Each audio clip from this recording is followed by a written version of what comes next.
Hey everyone, welcome to this explainer. It's something I've always wondered about. Why is it that traditional smarts, the exact kind of smarts we're graded on in school, often turn out to be a massive trap in the real world? Well, today we're going to explore the hidden levels of human intellect.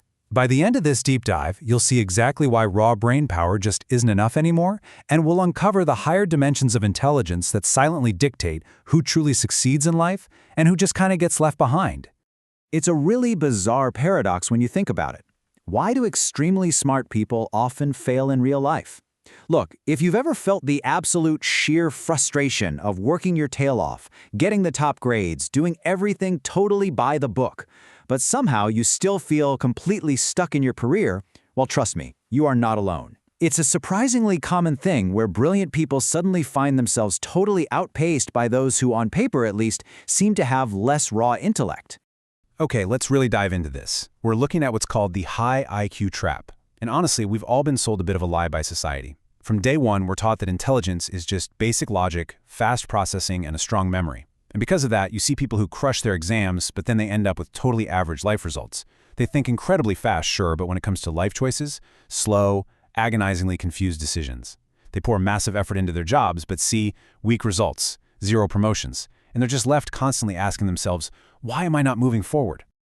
To figure out why this happens, we really need to look at layer 1, traditional IQ. Think of this as just the foundational base layer of intelligence. It's entirely built on fast processing, a really strong memory, and quick logic. Literally exactly what school exams are designed to reward. But here is the absolute critical takeaway for us: relying purely on this base layer is exactly the thing that caps your true potential in the real world. If you only ever train this one specific muscle, you are going to hit a brick wall, for sure. Just consider this number for a second: 125. The scientific data actually shows that once your traditional IQ hits roughly 120 to 125, the whole playing field just totally levels out. Any extra IQ points you might have beyond that threshold, they only account for a tiny 5 to 15% variance in your actual real-world success. Meaning, if you're in a room full of smart people, having a slightly faster brain engine gives you almost zero meaningful advantage. The real competition actually shifts entirely to the next dimension. And that brings us right to our next dimension, layer 2, creative intelligence. Now, I want to be super clear here. We are not talking about arts and crafts or painting or writing poetry, not at all. This is the profound ability to step completely outside the predefined box, completely redefine the actual problem in front of you, and question the old established rules of reality. It's about looking at the constraints of a system and suddenly realizing, wait, these constraints can just be broken or entirely bypassed. Here is where the massive shift really happens. Traditional IQ just looks at something and asks, okay, what is the right answer to this problem? It just wants to solve whatever equation is put in front of it. But creative intelligence, it asks, wait, why are we even asking this question in the first place? Is there a better question? See, exams strictly reward correct answers, but the reality of life generously rewards correct questions. You can literally give the perfect answer to the completely wrong question and still fail at life.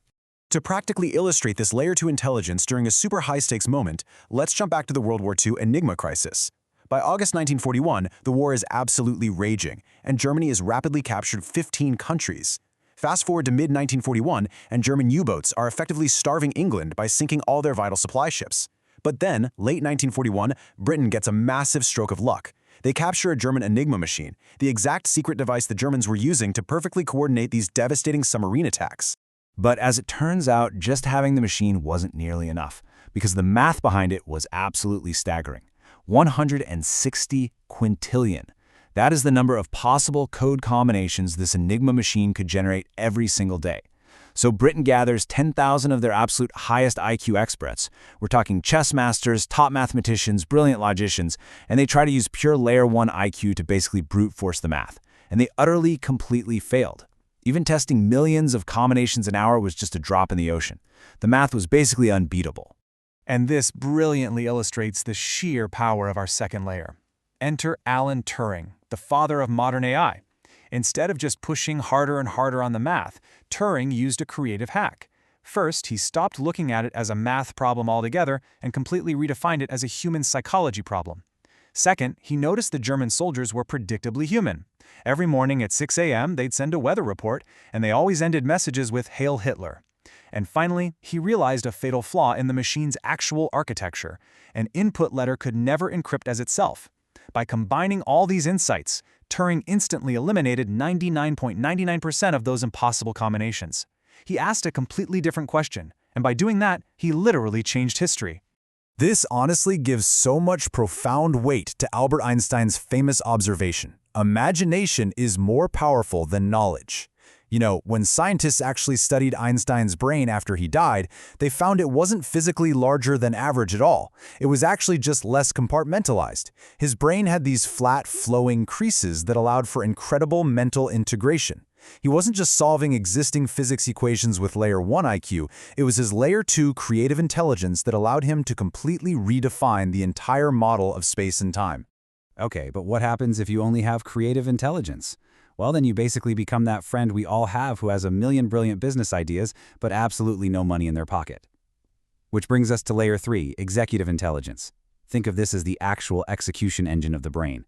Notice the phrasing here, guys. It is not an idea generator. It is fundamentally an idea killer that takes your raw creativity and literally forces it into actual reality. To show you exactly what happens when this layer is missing, let's look at a wild historical contrast. On one hand, we have Xerox PARC back in the 1970s. They built a literal utopia for their engineers: unlimited money, absolutely zero deadlines, and pure unadulterated creative freedom. On the other hand, we have a young Steve Jobs, whose entire world operated on ruthless execution, strict cost control, and immovable, aggressive deadlines, completely focused on the user. Now, because of all that pure creative freedom, Xerox PARC ended up inventing literal civilization-level technologies. We're talking the graphical user interface, the modern computer mouse, Ethernet networking, and laser printing. They basically invented the entire blueprint for our modern digital world. But here's the massive tragedy. The executive leadership at Xerox completely and utterly failed to commercialize any of it. They had infinite Layer 2 creativity, but zero Layer 3 executive intelligence to actually bridge that massive gap to the market. Steve Jobs, on the other hand, had that executive intelligence in spades. He visited Xerox, saw these inventions, and instantly recognized their immense commercial potential. He took their concepts like the mouse, which Xerox had built as this super fragile $300 prototype, and he essentially demanded his team make a $15 version that wouldn't break. Bill Gates actually hilariously summed up this whole dynamic when he told Jobs, "I think it's more like we had this rich neighbor named Xerox, and I broke into his house to steal the TV set and found out that you had already stolen it." Jobs didn't invent the GUI, he executed it. Now, what's really fascinating about all this is that this executive intelligence is literally hardwired right into our biology. The dorsolateral prefrontal cortex, that acts as the CEO desk, basically keeping you laser-focused on your goal. The anterior cingulate cortex is your engine for willpower and actual pain tolerance.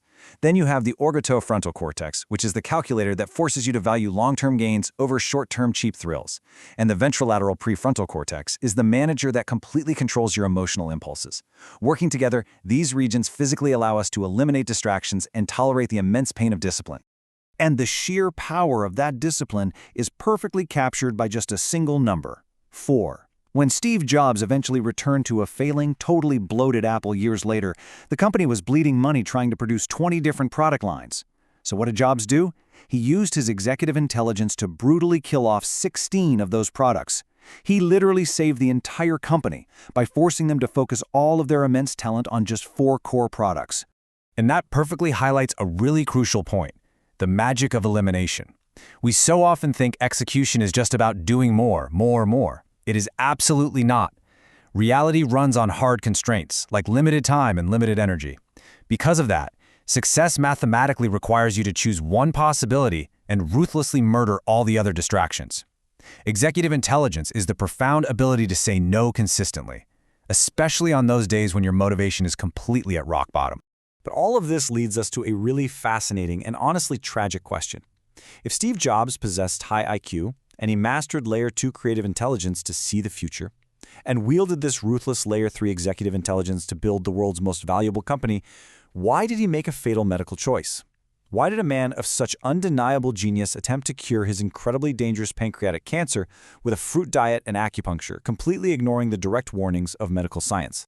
Well, it turns out even mastering the first 3 layers isn't the complete picture. There's a missing 4th dimension. It's the top layer, the ultimate control button of our intellect that silently dictates our deepest life choices, our true purpose, and sometimes our most catastrophic blind spots. Are we truly in control of our own destiny, or are we missing the ultimate code of reality? Well, we'll be uncovering that mysterious final dimension in our next explainer. Thank you so much for joining me on this deep dive today. Keep asking the right questions, and I'll see you next time.